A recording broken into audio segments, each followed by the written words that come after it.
And I bring this up because we just went through this singularity point on December 21st, 2012. So this was last year. There were a lot of speculations about what it would mean, what would happen, what one would experience. But now I'm going to talk with you about what happened in terms of consciousness. So that singularity that Terence McKenna wrote about, that is that place at the center of this torus. Just choosing a color you can see. This is this place at the center of the torus where all of these timelines meet and circulate back around. That is the whole point, is that this singularity is the place of total improbability and total possibility. And it's total improbability and high novelty, novelty being the newness of a situation. That essentially, when we reached that moment of the singularity, we were at a moment of total newness that had never been experienced before. It was infinity. It was the presence of all possibilities. If you could imagine a road, like a nexus, where all of these timelines came and converged, and I am drawing this many timelines, but really it's an infinite number of timelines. And it's not just in a flat plane, it's also sticking up into this and also sticking up into this. It is just an amazing point, a pinch point of the universe, of all of this energy coming together. And now I'm also going to talk a little bit about star consciousnesses and star travelers and traveling from star to star and the way that the real experts do it. Because now, if we're talking in terms of star travel, remember, to go from this star over here to this star over here across the emptiness, quote unquote, of space, according to the speed of light, would take a very, very, very long time.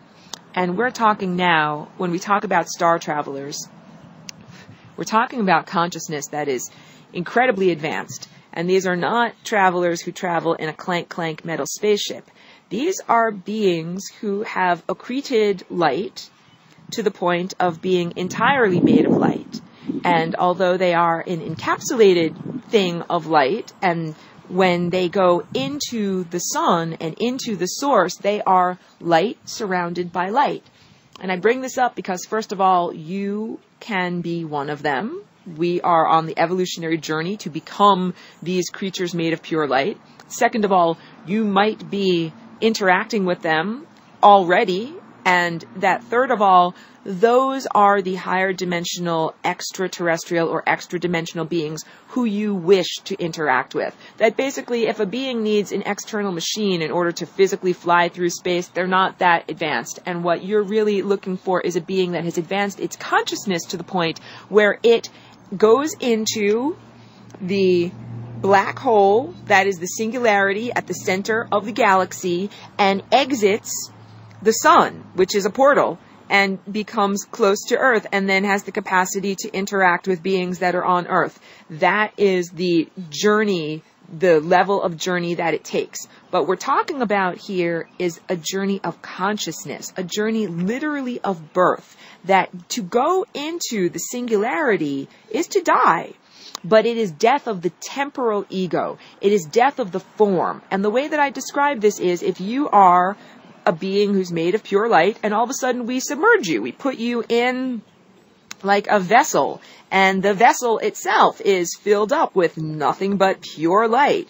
You can maintain your sense of individuality if you maintain this coherence. And we talked about coherent light as being all of the light waves that go up and down. All of the ups are up and all the downs are downs. That's coherent light. That's a beam. And this is also what you are doing when you grow your light body. Right now you have a physical body, but you also have a light body. And what you are doing is lining up all of your light waves through meditation and through right living and through thinking the right thoughts and through doing the right behaviors and eating the right food.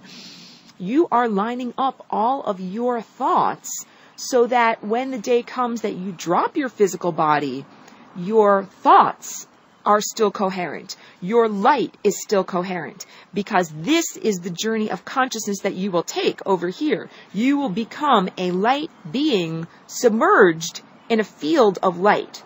And this is what the journey through the singularity is like.